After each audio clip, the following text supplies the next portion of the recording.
na si isang Muslim na babae naglabas ng sama ng loob.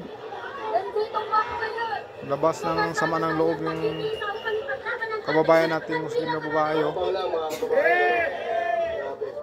Noong eleksyon, nagsama-sama po tayong iboto ni BBM. Pero anong itinukli niya sa atin ngayon? Ang GPT ng ating Vice Presidente na nagmamahal sa tayong bayan at sa ating bansa. Kaya wag po tayong matakot, mga kababayan ko. Manindigan po tayo at lumaban para sa karapatan ng bawat isa sa atin. Lagi po natin tandaan na kung hindi dahil sa atin, hindi po sila mailuklot sa kanilang mga pwesto. Kaya nandito po ako, hindi ako natatakot. At bago ko po umpisahan ang aking mahabang komento sa ating nakaupang mga leader sa Kongreso, lalong-lalo na sa ating Presidente, gusto ko pong malaman ninyo na bawat isa sa atin dito walang binayaran. Kung po kaming nananindigan at tumayo dito para ipaglaban ang karapatan natin bawat isa bilang Pilipino. Kaya, mga kababayan ko, lagi po nating tandaan, lalong-lalo na kaming taga-maging kanaw ng Cotabato City. Utang na loob ni BBM ang pagkahalal sa kanya bilang Presidente kay Vicky Sara Duterte. Sariwa pa po sa amin ang martial law na dahilan ng pagkamatay ng maraming pamilya sa amin dahil sa pagkaupo ng kanyang amang dating President Marcos. Pero, nagtiwala ang taong bayan, nagtiwala ang mga Muslim, lalo na sa Maguindanao, sa mga Marcos, dahil kay Vicky Sara Duterte. Mabuhay ang Duterte! Duterte! Duterte! Duterte! Hindi po ako naninira. Nagsasabi lang po ako ng aking saloobin.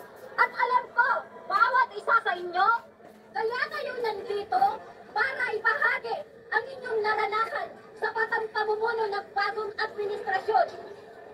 Kaya wag po tayong matakot. Lumaban pa po tayo para sa karapatan natin at para sa karapatan ng ating mga anak.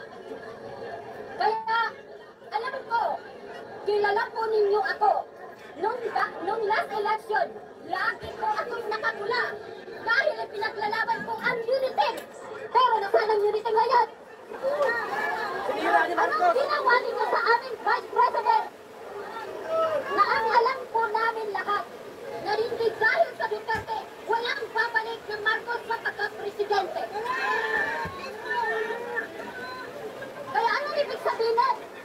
Walang kasalit!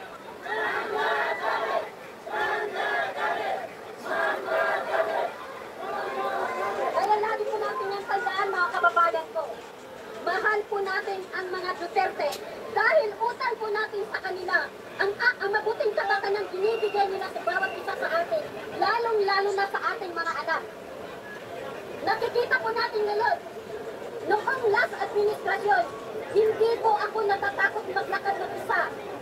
Pero ngayon, takot na akong sumakay ng taxi mag-isa, takot na akong sumakay ng jeep mag-isa, takot na akong maglakad mag-isa. Bakit? Dahil naglipa na naman ng mga turugista sa daan. At ang masama pa dito, marami po akong nakitang balita na namaka-uniforme ng pulis. Ang marami silang bibiktima. Nasaan ang karapatan ng bawat isa sa atin kung bawat isa sa nakaupo sa posisyon, lalong-lalo na sa Kongreso, ay ginigipit ang karapatan natin bawat isa. Kaya mga kababayan ko, huwag po tayong matakot, manindigan po tayo sa katotohanan dahil alam po natin na kung hindi kain sa atin, walang congressman, walang presidente. Mabuhay ang Duterte! Mabuhay ang Duterte! Alam ko, marami ang nakakakita sa inyo sa atin. At kilalanin ko ako bilang sultana ng Maguindanao. I am very proud being a Cotabateños.